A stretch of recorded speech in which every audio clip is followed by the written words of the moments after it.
to do something, because it's very hard to kind of impose a mathematical model on what's going on in this system, believe me. There's so many variables coming into play, and including the alignment procedure and stuff that's kind of out of our control, that I had to fall back to a pretty general technique. So I actually borrowed this idea from the clustering literature, hierarchical commutative clustering, where you group things together iteratively in accordance with some similarity metric. Now here, similarity is kind of being used in a strange sense, because what I'm going to do is use that to group templates that are candidates for being merged. And when I cluster templates together, I'm actually going to go ahead and merge them. So all my sets that I'm clustering together at any given time are only going to have one element. And the idea then is to parameterize the similarity metric and try to tune the parameters. Okay, so this is actually kind of an adaptation of the exponential model used in maximum entropy modeling. I won't go into detail except to say that there's a parameter here for each of these questions that the learner could ask, and this actually does give you a probability as a result. So as I was saying, I had to take very general techniques. So I did a greedy search technique and an annealing search, where you simply would permute the existing similarity metric and then run the system end to end.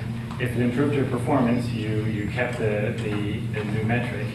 And if it hurt your performance, if you're doing a greedy search, then you would throw it out and go back to your old metric. And if you were doing an annealing search, you would still accept the new solution with some probability that's inversely proportional to the decrement of performance that you got, so that it's just a way of staying out of local maximum.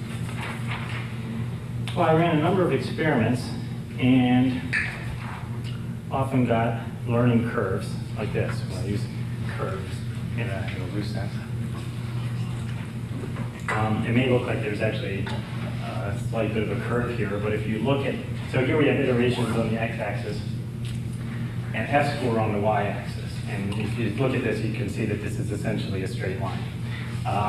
We started off at about 58.7. We got down early as far as 57.7, and we ended up at about 59.8. We squeezed about an 1 point of f-score above a randomly generated metric, right? This is on the training data, right? This is like, probably not going to buy me anything on test data, right? So this is like, okay, now I'm really getting frustrated, right? I tried eyeballing the data, I tried supervised learning, I tried this, and nothing's working. And I thought, boy, I need an explanation here. The one thing that all these experiments have in common is that my definition